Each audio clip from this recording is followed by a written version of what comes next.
সাকিব হচ্ছে ব্র্যান্ড, বড় স্টারের ছবি মানুষ বেশি ক্যাচ করে। ট্রল যারা করে তারা করবে, আমাদের কাজ আমরা করব। আরে আশ্চর্য, খালি সাকিবের প্রশ্ন করেন। সাকিব এখন বাংলাদেশে, সাকিব হচ্ছে ব্র্যান্ড, সাকিব হচ্ছে বাংলাদেশে একটা সুপারস্টার।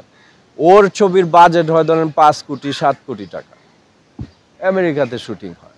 তো এটা তো পৃথিবীর সব জায়গাতেই একটা বড় স্টারের ছবি মানুষ বেশি ক্যাচ করে। এটাই তো নিয়ম, তাই না? তো আমি আশা করি সব ধরনের ছবি মানুষ দেখবে, দেখলে যারা ছবি বানাচ্ছে তারা আরো ছবি বানাবে, সেটাই হওয়া উচিত। কারণ ট্রল যারা করে তারা করবে, আমাদের কাজ আমরা করব, সেটাই হচ্ছে কথা। না, ট্রলটা নিয়ে তো আমরা এখন চিন্তা ভাবনা করছি না, বিকজ আমাদের নির্বাচন এত কাছাকাছি সময়ের মধ্যে, 19 তারিখে নির্বাচন। আমরা নির্বাচন নিয়ে খুবই ব্যস্ত এখন। যার পজিটিভ বলার সে পজিটিভ বলবে, যে নেগেটিভ বলার সে নেগেটিভ বলবে। এটা তো আমি তার মুখে ধরে রাখতে পারবো না। আমাকে কেউ পজিটিভ বলতে পারে, কেউ নেগেটিভ বলতে পারে, এটা যে বলবে তার উপর বর্তায়, আমার উপরে বর্তায়। আমি গতবার নির্বাচন করি নাই, তার আগের টার্মে আমি কার্যকরী পরিষদের সদস্য হিসেবে বিপুল ভোটে পাশ করেছিলাম, এবং তখন ছিল করোনার একটা টাইম। সেই করোনার সময় আপনি প্রত্যেকটা শিল্পী সমিতির মেম্বারদেরকে আপনি জিজ্ঞেস করবেন, আমরা করোনাকে উপেক্ষা করে প্রত্যেককে আমরা হেল্প করেছি, বিভিন্ন রকমের উপহার সামগ্রী দিয়েছি। ইভেন তো আমি ছোট্ট 2টা ঘটনা বলি, যেমন ধরেন করোনার সময় আমাদের প্রয়াত এন্ড্রু কিশোর দাদা, লিজেন্ড, 500 গানের লিজেন্ড, উনি মারা গেছেন। আমরা রাজশাহী গিয়েছি, আমরা 4 জন। তখন রাজশাহীতে 100 করোনা চলছে। আমরা ওনাকে সমাহিত করেছি, সমাহিত করে রাতে যখন আমি গোসল করে বাসায় ফিরে এসেছি, ভোরবেলায় আমার গায়ে জ্বর আসছে। তা আমি ভাবছি যে হয়তো আমাকে করোনা টাচ করছে। তো বিসমিল্লাহ আল্লাহর নাম নিয়ে জিমে গেলাম, জিম থেকে বের হলাম, তারপরে আর আমার শরীরে কোনো রকমের জ্বর ছিল না। তখন বুঝছি যে আর হয় নাই। সেকেন্ড লাশ নিয়ে নাড়াচাড়া করেছি, সেকেন্ড লাশ কাঁধে নিয়েছি, সেটা হচ্ছে সাদেক বাচ্চু সাহেব। বাচ্চু ভাই যখন মারা গেল, 1টার সময় মারা গেছে, সারাদিন আমরা কবর খুঁজে পাচ্ছিলাম না। তখন সার্টিফিকেট লাগতো যে এইটার জন্য কবর দিতে হবে, নাহলে হবে না। তো বাচ্চু ভাই একটু লেট করে বিয়ে করেছে, ওনার বাচ্চাগুলি ছোট ছোট, ওনার বাসা হচ্ছে মালিবাগে। তো বাচ্চারা চাচ্ছিল যে আশেপাশে হলে বাবার কবরটা দেখতে পারবে, কিন্তু কোথাও খবর পাচ্ছে। পরে আমাদের যে তখনকার যে সেক্রেটারি ছিল, সে বিভিন্ন রকমের লাইন আপ করে তালতলার পিছনে 60টা কবরের একটা কবরস্থান আছে, ওখানে ওনার জন্য কবর একটা পাওয়া গেল। সন্ধ্যার সময় আমরা ওখানে একটা মসজিদে জানাজা পড়িয়ে আমরা 4 জন নিজের হাতে দাফন করেছি।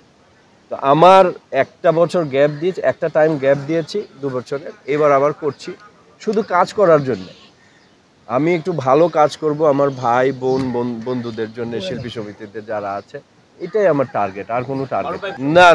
এটা দ্বিধাদ্বন্দ্বের কিছু নাই তো। এটা তো অনেক বড় নির্বাচন না, এটা হচ্ছে আমাদের সমিতির নির্বাচন, প্রাণের সংগঠন শিল্পী সমিতি, এটার নির্বাচন। এখানে আমি পাশ করব, আরেকজন ফেল করবে, আরেকজন ফেল করবে, আমি পাশ করব। 19 তারিখের পরে সবাই তো আমরা ভাই বোন, ভাই।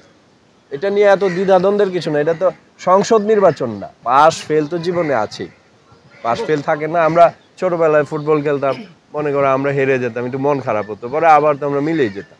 এটাও এরকমই, আমার কাছে ওরকম কিছু মনে হয়। এটাকে আসলে হল সংকট এলো আমাদের এখন। ফিল্মের সবচেয়ে খারাপ অবস্থান হচ্ছে হলের সংকট। আমরা যদি 500 সিনেমা হল পেয়ে যাই, তাহলে আমাদের ইন্ডাস্ট্রি ঘুরে দাঁড়াবে। আমাদের কিন্তু সব আছে, টেকনিক্যালি সব আছে, শুধু হলের হচ্ছে স্বল্পতা। এই হলটা এখন মানুষ চায়, আগে যেমন ধরেন 1500 সিটিংয়ের মনে করেন হল থাকতো, গুদাম ঘরের মতো, ওই রকম হল কিন্তু এখন মানুষ চায় না। মানুষ চায় 300 350 সুন্দর একটা হল, বসে ছবি দেখবে, বাইরে গিয়ে একটু বাদাম খাবে বা একটু মনে করেন পপকর্ন খাবে, আর ছবি দেখবে আনন্দ করে। আমার এই ঈদে একটা ছবি রিলিজ হচ্ছে, অনেক বড় ডাইরেক্টর ছোটকু আহমেদ স্যার, ওনার আহারের জীবন রিলিজ হচ্ছে, সরকারি অনুদানের ছবি। ওটাতে আমি আছি, ফেরদৌস আমার ছোট ভাই, পূর্ণিমা আছে, আমার হিরোইন হচ্ছে শাহানুর, মৌমিতা আছে, জয় চৌধুরী আছে, সুচরিতা আপা আছে, তুষার ভাই আছে। এটা করোনার উপরে গল্প, একদম বাস্তব গল্প। আমার মনে হয় ছবিটা মানুষকে করোনার কথা মনে করিয়ে দিবে এবং ভালো লাগবে। ছবিটার মেকিং অসাধারণ হয়েছে। আমি যে অঙ্গন মানে যে অফিস যে ব্লক থেকে আমি সিনেমায় এসেছি সেটার নাম হলো মেরিনা মুভিজ এবং ডিরেক্টরের নাম ছিল মনোয়ার হোসেন খোকন, প্রডিউসারের নাম ছিল মোতালেব হোসেন, আমাকে যে ফিল্মে জন্ম দিয়েছে। ওই ব্লকের হচ্ছে ছোটকু স্যার, এজি মিন্টু সাহেব, জসিম ভাই, এরা একটা ব্লকের ছিল। আমি 29 বছর পরে ছোটকু ভাইয়ের সঙ্গে একটা ছবি করছি।